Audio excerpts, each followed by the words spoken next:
안녕하십니까. 행쟁 연기 강의 어느새 2주차 또 금요일 마지막 강의입니다. 그죠? 네. 저희 강의의 특징이 자동 암기되는 강의라고 했습니다. 네. 듣다가, 스토리식으로 딱 듣다 보니까 전체 구조가 짜여져 있는 거죠? 그렇나요? 우리가 대원소 피기 전 지금 다 정리했습니다. 한번 머릿속으로 떠올려 보십시오. 자, 목차들이 떠오른다면 안에 있는 내용들 쓸 수 있다라는 거죠. 네, 그럼 대상적 기억 가장 중요했습니다. 19금 처제죠? 처제, 의관 개거그, 너 남친 문헌제도 그랬잖아. 그죠? 네. 일단, 전체 목차들 좀 자꾸 외우자라는 거. 문헌제와 관련된 또 원처분주의, 재결주의와 관련된 부분은요. 의자 위에 올라간 이 무례한 원제의 태도. 그죠? 네. 또 그리고 이 원처분주의와 재결주의 들어가기 전에 반드시 서술해야 될 게 뭡니까? 방금 우리가 처제라고 했잖냐. 대상적 격, 처분, 재결 이 모두를 소송 대상으로 할 경우에는요. 모경이라고 했었죠. 판결에 모순 조촉이 일어나더라. 경, 소송 경제에 반하더라. 그래서 소송 대상을 제한해야 되겠다. 이에 관한 입법주의가 원처분주의, 재결주의다. 그죠? 지금 뭐 거의 머릿속에 자동 암기 되셔야 되겠죠? 네. 답안 써야 될 거 우리가 지금 조금씩 세팅하고 있다. 우리 아직 연기긴 하지만 어느 정도 답안 쓸 수 있는 자신감 생겨야 된다라는 거죠. 네. 그리고 또 오늘 문제 하나 풀면서 자신감 배가시키겠다라는 거죠. 네. 그게 또 이제 주말 내 숙제도 될 겁니다. 뭐 여튼 대상적 격은 그러하더라. 원고적 격은요. 이제 친구들끼리 막 카드 내는 거 이거 생각하셔야 되겠죠? 어이, 내가 살게. 의, 내, 삼. 그죠? 이번에 내가 3, 의, 내 3. 그죠? 의, 어디부터 시작합니까? 12조 원투펀치라고 했어요. 12조 제1문, 2문, 원고적격, 협의, 소유, 조문인데 1문에 있는 그 법률상 이게 의미가 뭐냐? 라는 거죠. 네, 문학 판검, 학설도 두 문자로 스크린 다 되어 있을 거고 그렇다면 우리는 두 번째 학설, 법률상 보호되는 이익구제설. 그죠? 이 내용이 뭐냐 했을 때 법률의 범위, 당관기, 이익, 반사적 이익은 포함되지 않은 간사경 같은 것들이 있는 거죠. 그죠? 네. 원고적격도 정리. 협의소역은요. 원칙 예외. 원예반 생각하시면 되겠죠. 네. 아무튼 원칙 예외. 원칙은요. 존원계 선해용. 제가 열심히 또 원하는 게죠. 존원계 소용해용. 여러분도 내년에 존원계 꼭 들어오셔야 됩니다. 아무튼 존원계일 때는 협의소역이 있고 소원해용 이때는 협의소역 없더라. 그죠? 하지만 우리 행정소송법 12조 2문에서는 예외스러운 규정 두고 있더라. 처분효력 소멸했다 할지라도 IS 매일 아침에 하는 회의, 처치회의 그죠? 있을 때는 또 안 갔다. 그죠? 또 안 갔다 때문에 법적 성질이 문제되고 따라서 또 이문에 있는 법률상 이익이 문제되더라. 척은 인정. 그죠? 지금 봐. 머릿속에 지금 제가 말하면서 막 고개 끄덕이고 계시죠? 그래요. 우리가 지금 어느 정도 페이지 팍팍팍 넘어가는 그 가장 기본적인 뼈대 짜고 있다라고 했었습니다. 1000피스 퍼즐 만들 때, 그죠? 가장 기초적인 내용들 퍼즐 맞춰놓고 그 하나하나의 내용대로 또 내용 암기 들어가셔야 되는 거죠. 그 다음 내용 암기도 하기 쉽게 밑줄 다 쳤습니다. 이 밑줄 친 부분들도 당장 지금 외울 수는 없겠지만 이해는 100% 다 되시고 넘어가야 된다라는 거였죠. 네. 대원소 가장 중요하더라. 그 다음 피고적격은요. 원특. 그죠. 원칙은 처분 등을 행한 행정청. 그럼 특수한 경우에 해당되는 것들이 뭐가 있냐. 이승엽 야구선수. 그죠. 승어바 위, 내, 대처, 통합. 오늘 쪽지 시험에 나왔던 부분들도 다 그런 거죠. 그래요. 그런 부분들. 특히 또 시험에 잘 나오는 것들이 권한 위임, 그리고 또 그에 관한 또 내부 위임, 이런 것들이 잘 나오죠. 그 내부 위임과 관련된 부분이 또 우리 오늘 쪽지 시험 1번이었던 거죠. 네. 그래서 피고적격 관련 문제도 그래요. 이렇게 사례에 잘 끼어 들어가고 또 피고적격은 원처분주의, 재결주의와 관련해서 처분을 행한 행정청인지 재결을 한 어떤 행정심판위원회 등의 합의제 행정관청인지 이런 것들이 문제되는 거죠. 그래요. 그런 것들을 위해서라도 피고적격 잘 정리해 두셔야겠다라는 거. 그다음 제소기간은요. 홍삼삼 야구도 선수 생각하셔야 또 아무튼 이승엽, 홍삼삼. 아무튼 제소기간은요. 안에 있니 관범아. 홍삼삼 형이었죠. 감동 스토리 살짝 또 인터뷰 아무튼 네.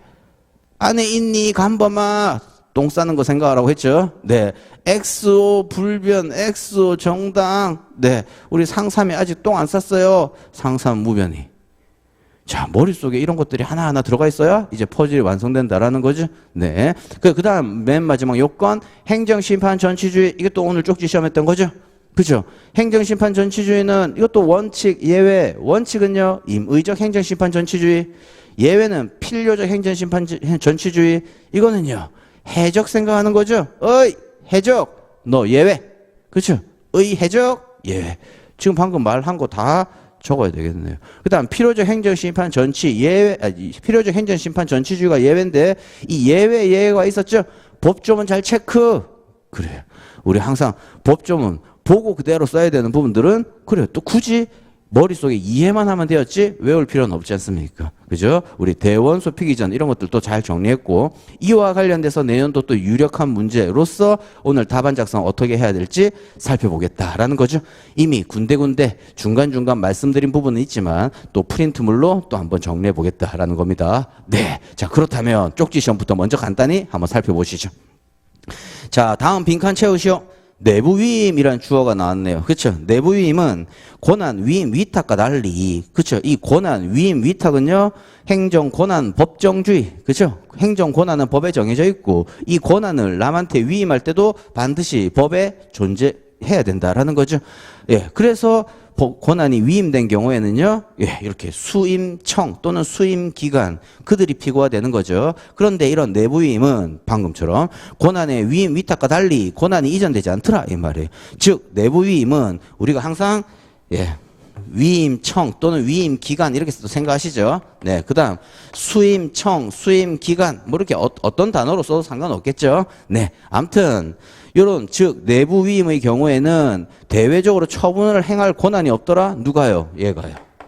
그죠? 네, 수임청은 대외적으로 처분할 권한이 없더라. 따라서 내부 위임의 경우에는요. 예.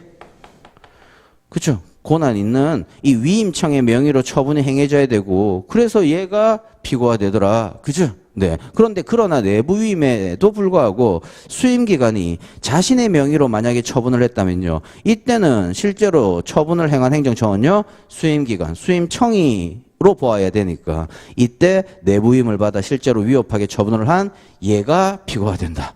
빈칸 다 채울 수도 있지 않습니까? 그렇죠? 이 내용 또 그대로 외워야 될 부분이기도 한데 아무튼 빈칸으로 나왔다 하더라도 충분히 또 채울 수 있겠다라는 부분이죠. 이 해당되는 논리를 잘 이해하시면 되겠다라는 것.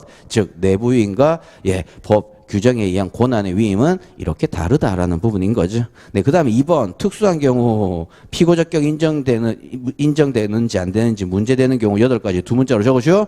방금도 언급했었던 거죠. 승업. 그죠?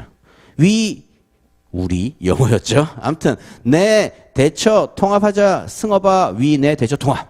그죠? 네. 그 중에서 승업 위 이 위도 행정소송법 2조 2항 바탕으로 또 서술해야 될 부분 있죠. 네. 그리고 또 조문이 있었다라는 거고 나머지들은 또 이제 판례나 기타 등등의 문제되는 예, 중요한 내용들이다라는 거고요. 그다음 3번 다음 빈칸 채우시오. 합의제 행정기관이 처분청이더라. 그때는 합의제 행정기관이 피고가 되더라. 그래서 이런 합의제 행정기관 즉 내부적 의사결정 합의로 하고 외부적 의사표시 그들의 명의로 하는 이런 합의제 행정관청, 합의제 행정기관은 이렇게 중앙토지수용위원회 행정심판위원회, 감사원 등이 그러하더라 이 말이죠. 근데 다만 노동위원회, 그렇죠? 네, 이 노동위원회 중에서 중앙노동위원회, 노동위원회법은 중앙노동위원회 이게 다 재결주였죠. 네, 이런 처분에 대해서 소송의 피고를 누구로요? 여기서는 장으로 얘기하고 있는 거죠. 그래서 중앙노동위원회 장을로 규정하고 있더라. 그렇죠? 요게 또 우리 노무사 시험에서도 가장 잘 나온다라는 거죠. 피고적격 물을 때. 그다음 4번 피고 경정이 허용되는 3가지 경우 서술하시오. 피고 경정도요. 저려범. 그렇죠? 절에 신여범 같다고 했었습니다. 저려범. 근데요. 변소 잘 갔죠? 잘 변소. 양가로 1, 2, 3. 잘 변소. 두 문자 잘 변소 외웠다면요. 또 최소한 법조문에 적혀져 있는 것들이니까 예, 두 문자로 외웠다 하더라도 법조문 찾아서라도 제목 쓸 수 있어야겠죠. 네, 그다음 잘 변. 여기는요. 피고 적격 13조 뒤에 있는 14조에 있었었죠. 네. 그래서 피고 잘못 지정한 경우 잘 변은 뭡니까? 이 권한 변경이 있었던 경우, 그렇죠. 행정처의 권한 변경이 있을 때 변. 소는요, 22조에 있었죠? 그죠? 네. 21조에 있었죠? 일주일 더 해라. 뭐라고 했습니다. 아무튼, 21조 보니까 소, 종류 변경이 있을 때 요때 피고 경정 허용되더라라는 부분인 거죠. 네, 법조문도 자꾸 우리 체크 잘 하셔야 된다라고 했었습니다. 부록에 붙어 있는 그 법조문의 필기를 잘 하셔야 되는 거죠. 그리고 본인이 갖고 있는 시험장용 법전에는 절대 필기하지 말라고 했습니다. 그죠? 네. 시험장에서는 필기 안 된 법조문을 받아보다 보니까 그래요. 자꾸 아무것도 적혀 있지 않는 그 시험장용 법전에 내가 수업 시간에 필기했던 그 내용들이 아무것도 안 적혀 있는 법전을 보더라도 눈에 싹 보여야 되겠죠. 네. 그래야 시험장에서 유추해서 또 답을 쓴다라는 거죠. 여튼 피고 경정 허용되는 세 가지 두 문자로 외웠다면 잘, 변소. 그렇죠? 잘, 변소. 하지만 잘과 변은 14조에 있지만 소 요거 적을 때 이 부분은 일주일 돼서 21조 사항에 있더라. 이런 거죠. 네. 자, 그다음에 이제 5번 제소기간 기산점인 처분 등이 있음을 안 날로부터 90일. 그렇죠. 그다음 또 처분 등이 있은 날로 1년. 요건데 요 기산점 요거의 의미에 대한 두 문자 각각 적으시오. 자, 처분이 있음을 안 날이란 뭡니까? 눈 큰 통공기한이. 그죠. 그 다음 처분 등이 있은 날은요. 상고 나온 효발이 상고 효발이 그죠? 통공기한 상고 효발 최소한 또 이 정도 적어야 될 거 아니에요. 이해되셨죠? 네, 그 다음 6번 행정심판 전취주는 원칙 예외 임의적이다 필요적이다. 그 다음 이런 필요적에 해당되는 게 아무튼 국공도였죠. 그 다음 또 재결주의 취하고 있는 특감주 뭐 이런 것도 전부 다 논리 필연상 행정심판 전치 필요적이다 이 말이죠. 네, 따라서 전체 목차 일단 의해적 예외 그죠? 원칙 예외 예외에서 의해적 예외 그 다음 예외에 관련된 또 내용들도 우리 법조문 또 잘 써야 되겠다. 네, 욕 나오는 18조 행정심판 전치주의에 2항 3항이 예외가 있는 거고 그죠? 네, 그리고 또 다른 데서 또 하나 끌어와야 되는 거죠. 네, 그래서 그런 점 22조에 또 하나 있었다라는 부분이죠. 네, 그래서 그런 것들 잘 정리해서 전체 살펴보시기 바랍니다. 그러니까 우리가 지금 계속 쪽지시험 복습 용의 쪽지시험을 보고 있지만 지금 이것도 우리가 늘 그랬죠. 저한테 강의 듣는 분들은 네, 몇 마디 이렇게 막 스토리식으로 막 얘기하다가도 여러분들과는요 고개 끄덕이면서 행정 진짜 할만하네. 지금 전체 구조 잘 짜져 있지 않습니까? 네, 그렇다면 이 정도까지 하고 우리 어제 가구제 하다 말았어요. 집에 가! 라고 했었죠. 네, 가구제 또 전체 목차도 다 했습니다. 아무튼 가구제는 오늘 어제 문제 나눠드렸죠. 그에 대한 답 또 한번 간단히 살펴보면서 답안지 이렇게 적어야겠다라는 것들 한번 또 말씀드려 보도록 하겠습니다. 이미 앞서 답안 공식, 취소성 적법 요건 답안 공식으로 간단히 또 한번 언급은 했지만 그래도 지금 내년도 또 유력한 논점이라고 할 수 있는 요 문제와 관련된 답을 오늘 눈팅하면서 이거 그대로 보고 뺏겨서라도 답안지 한번 적어보는 겁니다. 대신 지금 제가 말씀드리는 거 이거 잘 유념했어요. 자, 그렇다면 문제 어제도 보았지만 문제 2번 보시죠. 우리 항상 그림을 잘 그려야 사실관계 파악이 잘 된다고 했었던 거죠. 그죠? 네, 항상 매번 우리 왜 이거 그렸습니까? 복잡한 사실관계 잘 파악하기 위해서 그렸다라는 거죠. 네, 그러니까 지금까지 지금 우리 이제 오늘이 2주차 마지막인데 거의 웬만한 사실관계는 전부 다 그림으로써 해결될 수 있는 거죠. 그래야 또 이 복잡한 행정, 쟁송의 절차와 관련된 부분들이 쉽게 머릿속에 각인된다라는 거죠. 네, 그래서 이 행정심판, 행정소송과 관련된 이런 행정쟁송에 있어서 행정심판을 청구했는지 행정소송을 제기했는지 그림만 봐도 딱 이해돼야 된다라는 거죠. 그래요. 그러니까 이것도 지금 오늘 이 문제 행정심판과 그 이후에 이제 소송 뭘 제기해야 될지와 관련된 대표적인 제3자효 행정행위에 있어서 그래요. 그 불이익을 받던 제3자가 직선 소송을 바로 제기한 게 아니라 사선 바로 행정심판 청구한 거죠.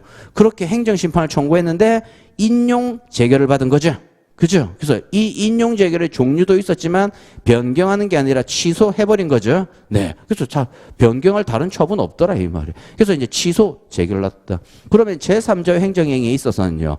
일방에 대한 그죠? 불이익. 한쪽은 이익. 이게 거꾸로 되어버리죠. 예, 그러니까 또 이제 반대편 상대방이라고 할 수 있는 처분 상대방이 이제 소송 제기하는 그런 케이스였던 거죠. 네, 그림 또 잘 다시 한번 그려본다면 이거였죠. 유추해서 보건대. 그죠. 여기서 보면 경업자 소송과 관련된 부분이었고, 그죠? 그 다음 여기서 제3자로 가는 이 자가 바로 소송 제기해서 원고 적격 있냐 없냐 뭐 이런 문제가 아니라 이렇게 취소 심판 청구해서 인용 재결이 났고, 그죠? 그리고 이 인용 재결이 나니까 결국은 이제 불이익 있는 사람 누굽니까? 처분 상대방이죠. 그래서 이 자가 무엇을 대상으로 또 마지막 질문은 뭐였습니까? 쟁송수단 강구할 수 있는가 이거죠? 보세요. 쟁송수단 강구할 수 있는가? 어떤 쟁송수단? 쟁송수단이라고 했으니까 일단 항상 쟁송, 행정, 심판, 행정소송이 있으니까 이 자가 행정심판 청구할 수 있냐? 행정심판법 조문 들이대고 안 된다 이 말이죠? 행정심판 재청구 금지. 이것도 어제 법조문 외웠습니까? 51조. 그죠? 네. 그리고 또 시험장용 법전으로서 51조 내가 막 쓰다가 진짜 시험장에서는 51조라고 하는데 51조가 맞는지 살짝 헷갈릴 때도 있잖아요. 그러면 답안지 쓰다가 옆에 있는 법전 빨리 행정심판법 51조 언저리 찾아가지고 있네. 그죠? 네. 또 찾기도 쉽단 말이에요. 다른 거는 1, 2, 3, 4항 중에 뭐 3항이고 4항이고 이런 건데 요거는 딱 조문 하나밖에 없잖아요. 그쵸? 그래서 아무튼 51조 쓰고 을이었습니까? 갑이었습니까? 아무튼 요 처분 상대방 얘는 이 재결에 대해서 행정심판은 청구할 수 없다. 이렇게 가는 거죠. 네. 그리고 난 다음에 이제 항고소송 즉 행정심판은 청구할 수 없고 그러면 쟁송수단 중에 그러면 행정소송은 처제와 관련된 아무튼 이런 처분인지 재결인지 이거와 관련된 처분 등과 관련된 거네. 이러한 처분 등을 취소하는 소송, 취소소송이죠. 그죠? 그러니까 행정소송 중에서도요. 당사의 소송 아니고 항고소송 제기해야 되고 항고소송 중에서도 취소소송 제기할 수 있냐? 이런 거죠. 그리고 설문에서 무엇을 대상으로 하냐라고 했으니까 취소소송에 있어서의 대상 적격이 문제되는 거다. 이런 거지 않습니까? 그죠? 네. 그래서 문제에 대한 스토리에 대한 답을 도출해 본다면 지금 이거지 않습니까? 자, 이렇게 경업자 관계에 있는 이런 제3자요 행정행위가 났을 때, 그죠? 네. 이런 처분 상대방은 이 처분에 의해서 수익적이지만 이 제3자는 침해적이죠. 이게 대표적인 제3자의 행정행위고 사실관계 속에 드러난 걸 보니까 이들이 경원자 관계가 아니라 경업자 관계네. 그죠? 그런데 이때 이 제3자가 소송을 바로 제기한 게 아니라 행정심판을 이렇게 청구했더라. 이 처분 취소해달라고. 그죠? 그런데 행정심판위원회에서 그래 취소한다라는 인용재결이 났다라는 거죠. 그렇다면 심판 청구한 이 제3자는 만세 부를 거고 이제는 눈물 흘리는 사람이 누구다? 처분 상대방 얘가 돼버렸다 이 말이죠. 그러니까 이러한 처분 상대방이 무엇을 대상으로 어떤 쟁송 절차 밟아야 되냐라고 했었을 때 먼저 첫 번째 행정심판은요 청구할 수 없더라 이거죠. 가지치기 딱 해버린 거죠. 그리고 난 다음에 이제 행정소송이 남았네.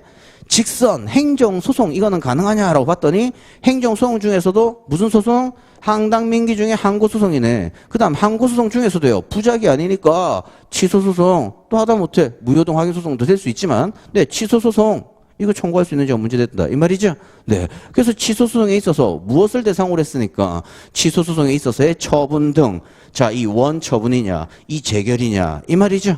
근데 우리는 재결 자체에 고유한 위법이 있다라고 했었던 부분이죠. 네. 그러니까 이 재결 자체에 고유한 위법에 걸리는 대표적인 경우 즉 원처분 상대방은요. 원처분에 의해서 고통이 시작된 거 아니죠? 재결에 의해서 비로소 고통이 시작된 거죠.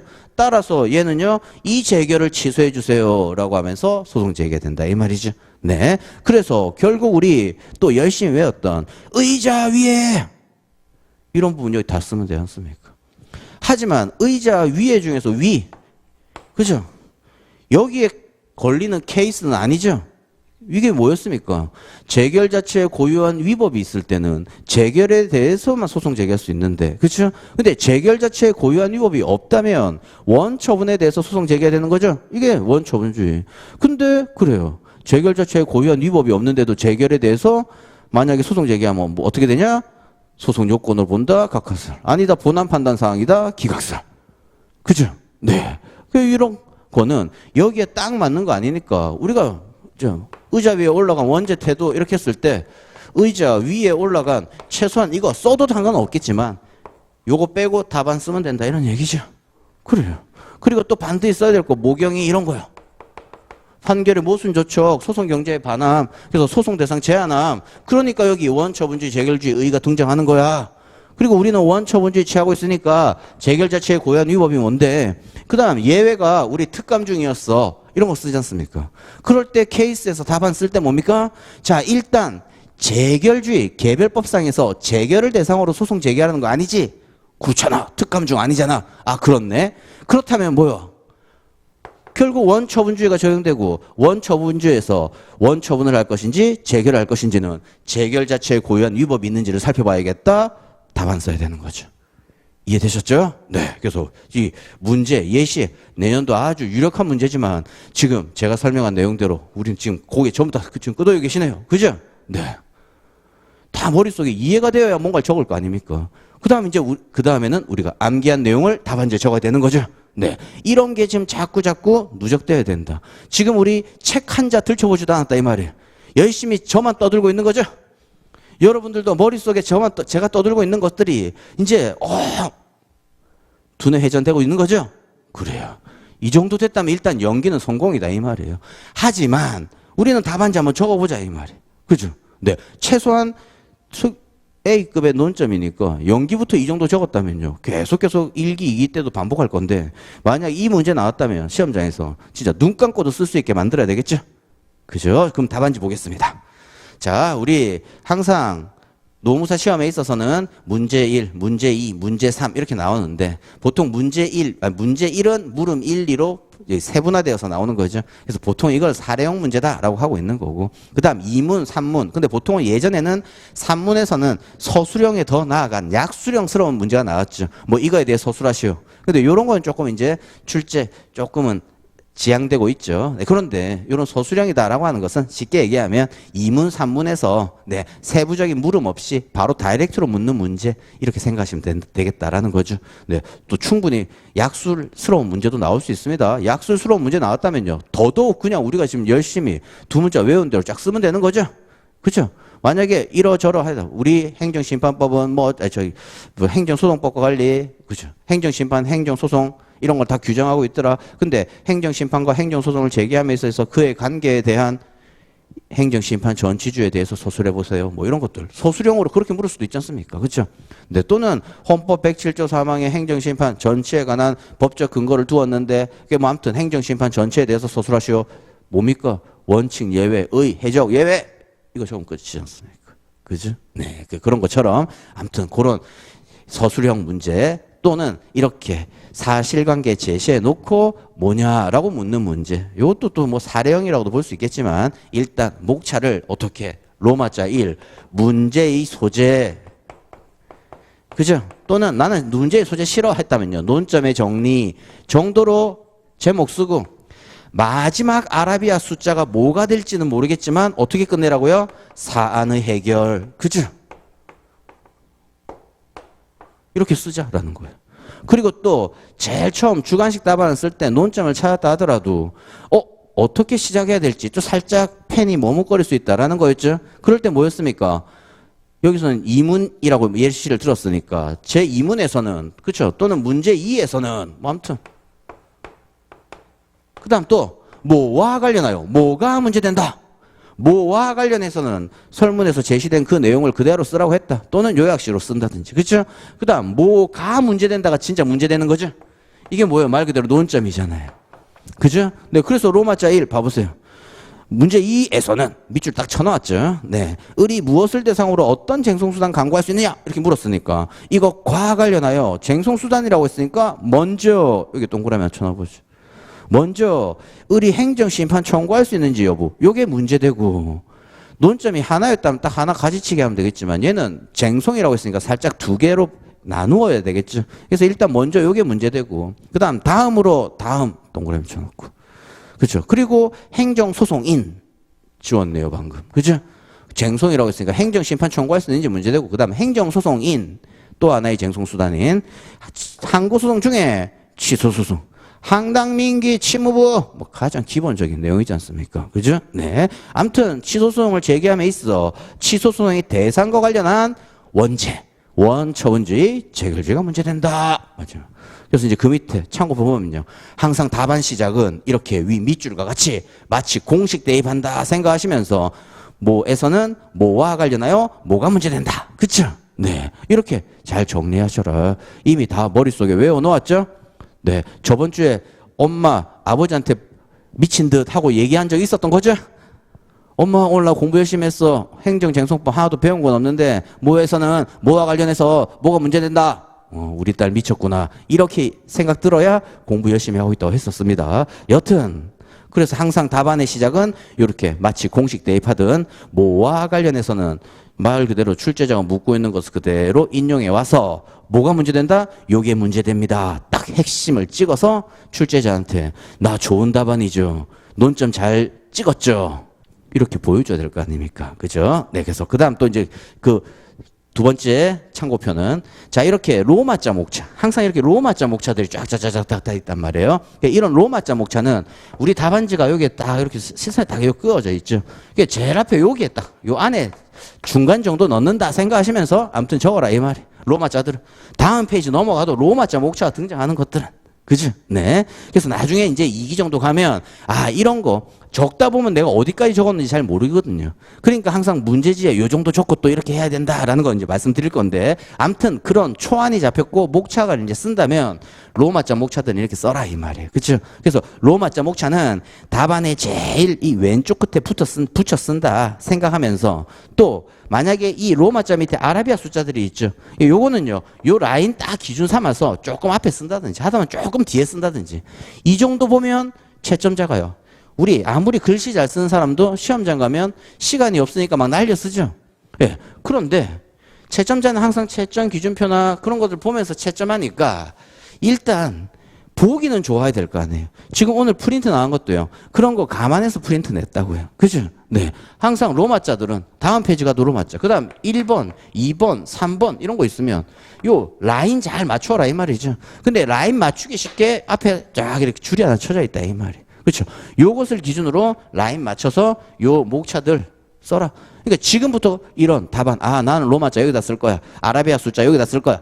이런 것들 세팅해 하셔야 되겠다. 이 말이죠. 그래서 그래서 아무튼 예하 목차, 아라비아 숫자 목차. 그래서 나중에 제가 이런 것들 암열, 정렬 잘하자. 암열, 정렬 잘하자. 뭐 이런 식으로 말씀드릴 겁니다. 그래서 제가 답안지 여러분들 거 채점하고 이렇게 해봐도 그런, 아무리 글씨를 못 써도 그런 답안이 있다면 하다못해 해보세요. 여기서도 지금 문제의 소재라고 했는데 이 뭔 글자입니까? 하지만 이렇게 잘 읽어보니까 문제의 소재. 그래요. 글씨는 못 써도. 그런데 글씨 못 쓴 사람이 지금 이렇게 문제의 소재 여기 쓰고 막 이렇게 쓰면요. 어디에 뭐가 어떻게 적혀 있는지 채점자가 잘 모를 수 있다 이 말이지. 그죠? 네, 그러니까 우리 주관식 시험은요. 객관식이야 맞춘 거 OMR 카드 쫙 기계 돌리면 되지만 주관식은 정말 하나하나 사람의 눈으로 나의 실력을 테스트 받는 거죠. 그러니까 글씨를 못 쓴다 하더라도 난 상대방한테 읽히게 만들어야 될 거 아니에요.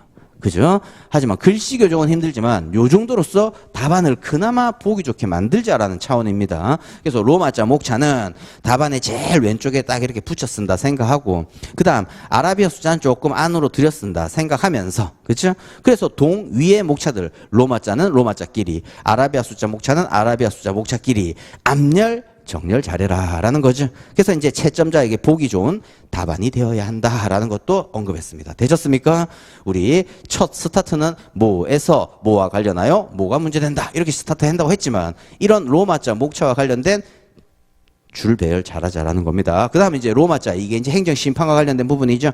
행정심판 재청구 금지 이것도 법전 그대로죠. 행정심판에 대한 재결이 있다면 그 재결, 그 다음 같은 처분 또는 부작위에 대해서는 다시 행정심판 청구할 수 없더라. 몇 조에 있더라? 행정심판법 제51조. 그러면 우리 답안 적을 때 이제 1문부터 3문까지 쫙 적을 거니까 처음 예를 든다면 행정심판법 이렇게 조문 기재할 때가 있죠. 그래서 이것도 말씀드렸던 거죠. 행정심판법은 따옴표 법으로 표기하고 그 다음 또 행정소송법이 처음 등장했을 때는요. 이하 본명 생략이라고 하면서 이제 법 조문만 기재하라고 했었던 부분이죠. 예, 이런 것도 좀 잘 적는다면 답안이 마치 논리적으로 보기 좋게 만드는 거죠. 채점자가 그래 이렇게 늘 행정심판법 적는 게 아니라 이하 법이라고 했구나. 그래서 법 제 몇 조 이제 이렇게 적혀 있으면요. 이건 행정심판법을 지칭하는 거구나. 그다음 법명 없이 가로 열고 제 몇 조 적혀 있으면요. 이건 행정소송법이구나. 그렇죠. 가장 또 기본적인 주관식 답안 쓰는 스킬입니다. 네. 그래서 요 말한다. 그래서 슬래시 쳐놓고요. 따라서 을은 갑이 제기한 행정심판에서 이 인용 제기를 등에 대해서 취소심판 등 행정심판 다시 청구할 수는 없더라. 행정심판은 안 됨. 가지치겠죠. 그 다음 로마자 3 바로 이제는 행정소송 알아보자라고 했는데 행정소송에 대한 예하목차들이 많으니까 계속 예하목차로 나가니까 바로 그냥 로마자로 시작해버렸어요. 그래서 이런 행정쟁송에 있어서 행정소송 여기서 중요한 건 뭐냐? 제3자의 행정에 해당되는 거잖냐를 먼저 밝혀준 거죠. 그래서 보세요. 제3자의 행정이란 일방에는 수익, 타방에는 침해적 효과 일으키는 행정행위를 말하더라. 사안에서는 이 경업자 관계, 이런 경쟁하는, 그쵸, 동종 영업을 하고자 하는 이 신규업자에 대한 허가, 기존업자와 관계, 이것이 경업자 관계더라. 그죠? 따라서 갑과 을의 관계는 경원자 관계더라. 이거죠. 그래. 제3자의 행정에 해당하고 경원자 관계까지 간다는 거 이런 거 복습해 줘야 되겠죠? 네. 그런데 여기서 이제 문제되는 것은 처분 상대방 아닌 갑이 바로 소송 제기한 게 아니라 행정심판 청구했다 이 말이죠. 그래서 2페이지의 두 번째 줄 처분 상대방 아닌 갑이 을에 대한 시외버스 운송사업 면허에 대해서 취소심판 제기해서 인용 재결받은 경우 이때 이에 대해서 처분 상대방 을은 원처분 대상으로 소송을 제기해야 되는지 재결 대상으로 소송 제기해야 되는지 이게 문제되더라 이 말이죠. 즉 대상적격 이제 이런 게 문제된다 이 말이죠. 보세요. 답안을 적을 때도 우리가 늘 이 그림을 잘 그려 놓아야 다시 사실관계 안 읽죠. 그래 이런 거. 이런 것도 늘 나중에 이제 이기 본격적으로 이제 사례 하나하나 정리할 때도 계속 이 그림 그리도록 자꾸 유도할 건데 왜 그림을 그려요? 방금도요. 처분 상대방 을이 어쩌고 갑이 어쩌고 헷갈리지 않지 않습니까? 이해되셨죠? 네. 그래서 이렇게 적고 그리고 난 다음에 이제 대상적격이 문제되는 거죠. 그래서 로마자 4가 뭡니까? 취소소송의 대상. 이게 우리가 늘 했던 모경이 적는 거죠. 소송 대상은 처제 다 있음. 근데 둘 다 소송 대상으로 할 경우 모경, 판결의 모순조촉, 소송 경제에 반함. 그래서 소송 대상 제한해야 됨. 그 다음 의자 위에 이거다 이 말이에요. 보세요. 그 다음 목차, 원처분주와 재결주의 의. 우리 외운 거 그대로. 그 다음 페이지. 그렇죠? 그 다음 1번 원, 2번 제, 3번 태도, 원제 태도. 그 다음 재결 자체 고함 위법, 자. 그렇죠. 그 다음에 예외. 근데 이거 안 썼을 뿐이다. 이 말이죠. 써도 무방하다라는 거예요. 하지만 이 케이스에 그대로 대입되는 건 아니죠. 예, 그러다 보니까 목차 빠져 있다. 근데 나는 일단 지금 써도 무방하다. 그렇죠? 네. 만약에 재결 자체에 고한 위법이 없는데 재결에 대해 소송 제기했다면 그래 우리 판례도 그렇고 마지막 검토도 각하가 아니라 기각해야 돼 이런 거죠. 네, 이거는 여기 문제 없으니까 저기 직접적으로 다이렉트로 문제 안 되니까 여기서 뺀 거고 그래서 마지막 그죠. 그럼 보세요. 개벌법률에서 원처분주의 예외로서 재결에 대해서만 소송 제기하로 돼 있는데 이게 뭡니까? 특감 중 우리 이미 다 정리했었던 부분이죠. 그래요. 요거 쓰는 연습 해봐라 이 말이에요. 여기에 문제에 대한 목차로 이렇게 대입시켜서. 그죠? 그 다음, 이제 그 밑에, 그리고 또 이제 케이스 포섭하는 거죠, 여기서. 사안의 경우는 여기에 해당되지 않잖냐, 이 말이죠. 이 원처분주의 예외라고 했다면요. 만약 재결주의에 걸렸다면요. 바로 답 나오죠? 재결에 대해서 소송 제기해야 된다. 이거 답 나오지 않습니까? 근데 밑에, 사안의 경우는 이에 해당하지 아니하므로 바로 형한패. 그래. 이런 거 잘 써야 되는 거죠. 그래서 결국 원처분주의가 적용되어서 말 그대로 재결 자체에 고유한 위법이 있는지 없는지 살펴보아야겠다 이 말이죠. 그래요. 이 부분. 그래서 이제 그 밑에 특감증 중에 다른 것들은 개별법이니까 우리 이거 중요하다고 했지 않습니까? 그죠? 노동위원회법 이런 것들. 그러니까 이런 부분에 있어서는 우리 노동법에서도 배우기도 할 거고 우리 또 잘 나오는 또 법들이니까 출제 유력한 논점들이 다 이런 부분이죠. 네. 예, 부당 해고와 관련된 부분. 그쵸? 부당 노동 행위와 관련된 이제 행정 쟁송 절차들 우리 아직까지 행정 쟁송법에서 배우진 않았지만 그런 것들이 또 유력한 테마들이란 말이에요. 그래서 그 정도 법조문 정도는 위치 보고 우리 알아놓자라는 거 했죠. 그래서 이렇게 우리 오늘 쪽지 시험에도 나왔지만 만약에 이 재결이 대상이 되어서 피고는 누가 된다고요? 중앙노동위원회 장. 이것도 어디에 있다? 좀 뒷부분에 있다고 했었죠? 노동위원회법 뒷부분. 그래 거기에. 그래서 맨 위에 노동위원회법 26조, 27조. 요 정도는 한번 적어보자라는 거죠. 네, 그래서 사안의 경우는 여기에 해당되지 않더라. 따라서 결국 원처분지가 적용되어서요. 재결 자체 고연 위법이 있는 문제된다. 이렇게 갔는데 그 위에 이제 말하는 거죠. 특감 중에. 그래서 다른 개별 법률의 법조문까지 외워서 기재하는 것은 솔직히 무리다. 그죠? 네. 그 다음 법전 또 어떻게 찾아요? 네. 또 법전에 없는 것들도 있으니까. 그래서 생략해도 무방하지만 이 노동 관련 분쟁과 관련된 이 법조문. 그렇죠? 노동 관련 분쟁. 여기 밑에다가 어떻게 미리 여기 프린트해도 필기해 놓는다면요. 하다못해 부당해고 부당 노동행위. 이거 얘기하는 거죠. 이 부당해고 부당 노동행위. 아무튼 나중에 이제 배울 거고요. 네. 그래서 이런 법조문은 반드시 기재할 수 있도록 그렇죠? 네. 예. 기재할 수 있도록 준비해 둘 것이라는 거죠. 네. 그래서 이 부분 보시고. 그다음에 이제 하이라이트에 마지막 의자 위에 이런 거 적었다면 플러스 말 그대로 케이스 포섭용인 거죠. 그죠? 그게 뭡니까? 정작 중요한 이제 거기 제3자의 행정행위에 대한 인용 재결에 있어서 취소 소송의 대상. 이제 이 부분이 중요한 거죠. 그래서 보면 보통의 경우에 처분 상대방이 행정심판 청구하다는 소송 제기하는 거죠. 그래서 보통의 경우 처분 상대방이 행정심판 청구해서 인용 재결을 받은 경우에는 이 처분 상대방은 인용 재결로서 모든 만족했지 않습니까? 그렇죠? 행정심판 청구 목적 달성하였으므로 인용 재결에 대해서 소송 제기할 이유가 없다. 또 싹 슬래시 쳐놓고요. 그죠? 보통의 인용 재결은 전부 다 이긴 거니까. 그죠? 일부 변경 재결 빼고는요. 그죠? 그러니까 더 이상 소송 제기할 리는 없더라 이 말이에요. 하지만 이건 뭐라고 했습니까? 앞서 기술했던 제3자의 행정행위잖냐 이 말이죠. 네, 그러니까 그러나 이제 여기 형한펜 딱 칠해놓죠. 제3자의 행정행위에 대하여 형한펜. 제3자가 행정심판 청구하여 인용재결이 이루어진 경우 형한펜. 이때는요 오히려 처분 상대방으로서는 형한펜.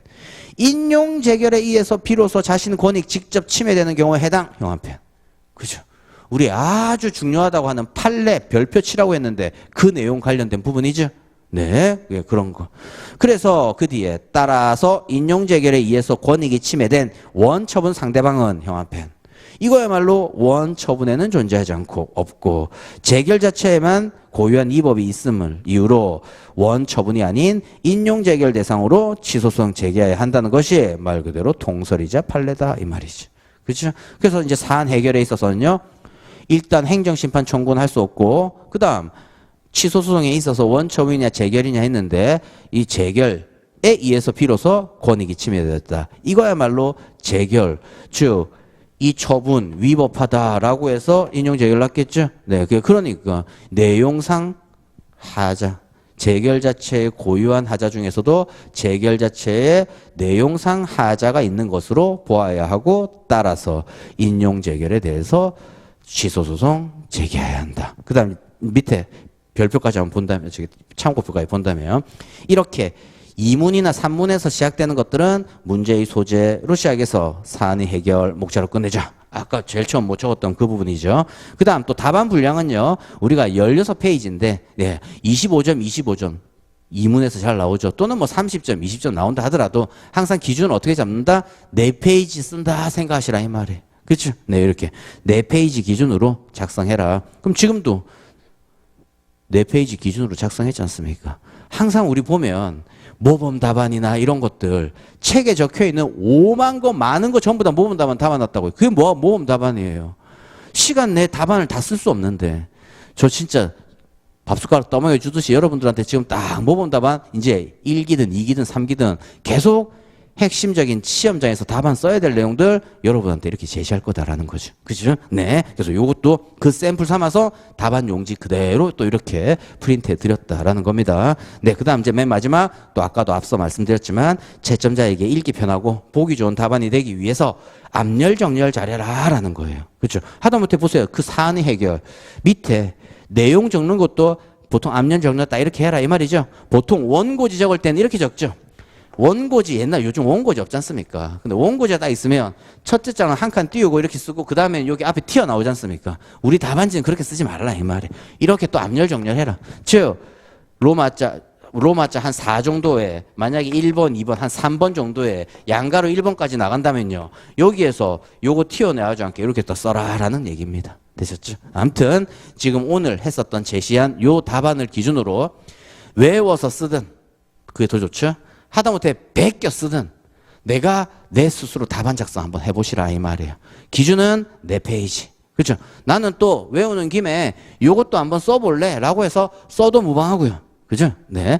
케이스에 직접 다이렉트로 적용되는 건 아니지만 그래도 요거 한번 그래서 요것도 공부한다 생각으로 한번 써보시자라는 것. 그게 이번 주 숙제입니다. 그리고 여러분들이 그렇게 답안에 이렇게 이제 써오셨다면 또 정자체로 막 쓰지 마십시오. 내가 지금 시험장에서 답안 쓴다라는 생각으로 우리 시험장에서 이것도 나누면 예 하나 4페이지 쓴다 생각하시면 또 한 25분 정도 거쳐서 조금 빠른 속도로 써보시라고요. 그렇죠? 그래야 제가 이게 좀 읽혀지는구나 뭐 어쩌구나 글자체에 대한 코멘트도 또 할 수 있으니까요. 여튼 이번 주 토요일, 일요일 통해서 숙제니까 이 부분 잘 한번 보시고 이제 답안 이렇게 한번 쓰면 되겠구나. 더더욱 자신감 얻고 이제 나머지 다음 주 또 맞이하셔야 되겠습니다. 네, 그래서 1교시 우리 앞에 이제 대원소 피기전들 다 정리했고 웬만한 또 좀 행정 쟁송법에서 논의해야 될 기본적인 용어들 또 다 살폈죠. 그래요. 우리 항상 기본적인 용어들도 미리 막 이게 이거야 해봐야 머릿속에 안 와닿는다고요. 어느 정도 진도 나가면서 그때 나온 새로운 용어들이 있을 때 머릿속에 좀 더 기억되는 법이죠. 네, 그래서 그런 것들도 필기한 것들도 잘 보시면서 연기 때는 이해도를 막 높이셔야 되겠습니다. 그 다음 이해도 높이는 것 플러스 외워야 되는 것들은 제가 여러분들한테 막 제시하고 있지 않습니까? 그리고 또 수업 시간에 그런 두 문자나 이런 걸 통해서 조금 쉽게 외웠다면 또 이것도 바로 머릿속에 들어가는 거 아니죠? 한번 복습 이런 것들 잘 하셔야 되니까 아무튼 내일 토요일, 일요일 주말인데 또 남자친구, 여자친구 약속 잡고 또 영화 보고 이러지 마시고 최소한 토요일, 내일 정도는 열심히 공부하셔야 되고 일요일 한나절 정도 쉰다든지 그죠? 네, 아무튼 복습 잘 하고 가셔야 또 다음 주 편하고 이제 연기 행쟁을 잘 마무리할 수 있겠다라는 겁니다. 네, 그래서 이번 시간은 쪽지 시험 해설해 보면서 복습해 보고 그다음 또 이제 답안 서술형 답안이라고 하는 또 한 2문 3문 정도의 답안은 이렇게 4페이지로 잘 요약해서 한번 써보자라는 거 제시해 드렸으니까 주말에 한번 스스로 써보시기 바랍니다. 그럼 잠깐 10분 쉬었다가 우리 이제 가구제 들어가 보도록 하겠습니다.